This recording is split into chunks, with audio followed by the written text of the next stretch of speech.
Sort of like cancer cells whose only task and capability is to multiply, multiply, multiply, these four enemy categories of evil and their wily whispers are laser focused: steal, kill, destroy.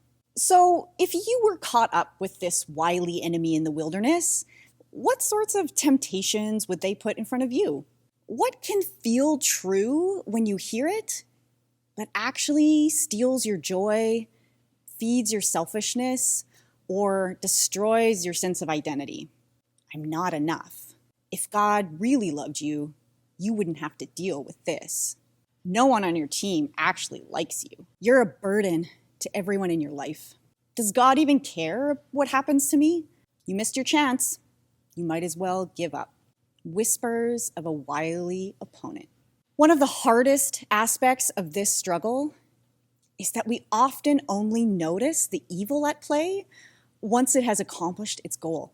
We've often been in that grapple with the hot breath of the opponent whispering, dehumanizing, death-dealing, alienating lies in our ears without even realizing it, until we wake up and wonder why our hope has disappeared, why we can't do or say anything kind to anyone we live with, or why we're overwhelmed by apathy or disgust towards ourselves.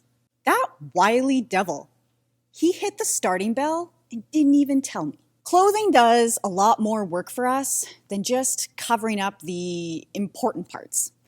It also keeps us warm, protects us from injury, identifies us with a group of others, expresses our emotions or our thoughts on certain subjects. Paul has used the imagery of clothing to talk about throwing off the old self and clothing yourselves with the new self. And now he uses it again to talk about the whole armor of God. Paul is likely drawing from two places with his imagery of armor. First, he's probably calling to mind the Hebrew Bible, the Old Testament. Isaiah has several examples of Yahweh, the God of Israel, being clothed with armor, wearing righteousness like a belt and truth like an undergarment in Isaiah 11. And in Isaiah 59, God wears righteousness and justice as his body armor and places a helmet of salvation on his head. So Paul's armor of God image isn't totally original, and one scholar offers this compelling comment. He says, the Christian is urged in verse 11 to put on the panoplia, the full armor of God, by which is meant not merely the armor that God gives, but the armor that God wears. It's a who wore it first kind of moment. We wear God's armor to follow and identify ourselves with him and with the things he's about, which leads us to the second place Paul is drawing this imagery from.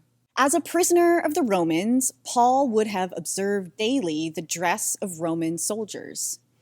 Soldiers were recognizable. They had similar dress that identified them and spoke to who their loyalty belonged to. Do you see where I'm going with this? Belt of truth, breastplate of righteousness, good news shoes, shield of faith, helmet of salvation, and sword of the Spirit. Clothed with these, our identity and loyalty are clear. Put on the full armor of God to remind yourself and others who you belong to and what you're ready for. Live in the really real, says Paul. You are all the manifestation, the visible evidence of the hidden mystery of the gospel of Christ, which is that God has put everything back together, back into right relationship. He's setting the world right again. Jesus, the Christ, has made a way. Now we have to live as if that's true. Make it visible. Do you feel your heart rate going up? That's what Paul is going for. He is strategically using this last bit of his letter to get the hearts and the emotions of the people involved. Because the powers and principalities will try to make you believe that what is real isn't actually real. And so, armor up. The struggle remains, and it still has a cost to it. I like how New Testament scholar Lynn Cohick sums up what the armor does and doesn't offer us. As the early believers knew well, the armor of God does not protect against suffering, nor does it preserve a believer from a painful death. The armor is not a good luck charm that keeps sadness at bay or misfortune from entering a believer's life. The armor strengthens believers as they encounter the sorrow, pain, misfortune, and injustice that characterize the present evil age. By remembering what is true, by holding to what is just, by listening to the Savior's word of peace, believers together in the church can withstand the evil forces that seek to destroy all goodness and hope. God's armor does not prevent the struggle, but it will allow us to come out standing on the other side. Maybe.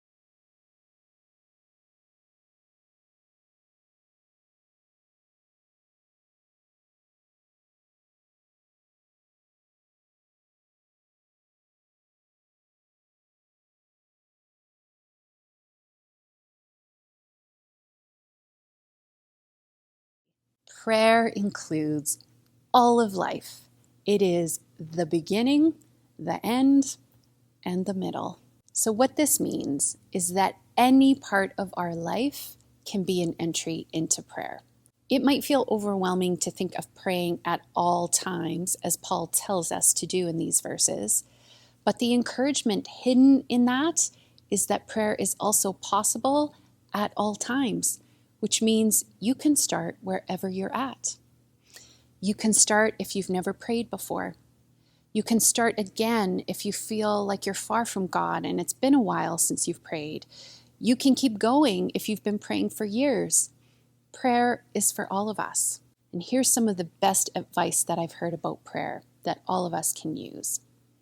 Keep it honest, keep it simple, and keep it going. So start with where you're at. Don't feel like you have to dress things up. You can speak in your own words and then just keep going. Don't give up. Try new things. Just do it. Just pray. And start praying with whatever material you have in front of you.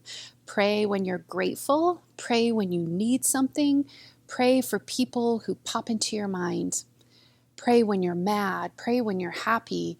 And when you're worried. Pray when it feels like you have nothing to use to pray. Use any and every moment as an opportunity for prayer.